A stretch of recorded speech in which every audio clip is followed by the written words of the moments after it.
Hello and welcome to episode 575 of the Daily Sales Message podcast, where every single day I share a piece of simple and actionable advice that's designed to help you feel more confident and sell more stuff too. Now, in today's episode, we're talking about owning the things that you don't do. Owning the things that you don't do. And this is a game changer, but when you're starting out, it can feel very difficult. It's kind of in the realms of niching. But being very clear with people that we do this, we don't do that, unfortunately. And segmenting, this is what we do, this is what we don't do, and being very clear and articulate about that, so there's no grey area at all, and not being afraid to do that. The benefits of this are there's no misunderstanding with your buyer, because sometimes it can be implied and inferred that you'll do certain things or you might do other things, etc. So if you're very clear, we do this and then we don't do that, it stops it happening.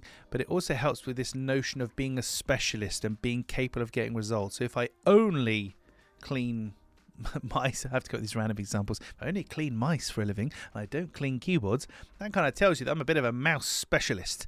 Don't know exactly what to do to dismantle a mouse to clean it perfectly.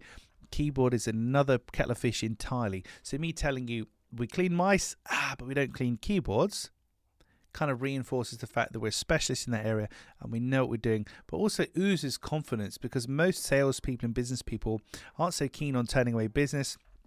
If there's money on the table, an opportunity on the table, a lot of people think, well, if I just say yes and work it out as I go, it should be fine, right?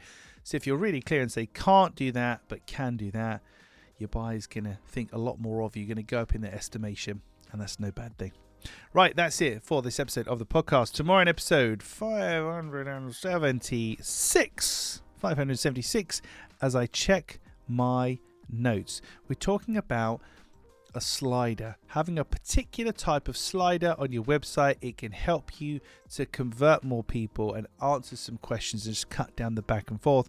But I'll explain more about that in tomorrow's episode. In the meantime, thank you for listening and watching all the way to the end. I appreciate it. I'll catch you tomorrow for another edition of the Daily Sales Message.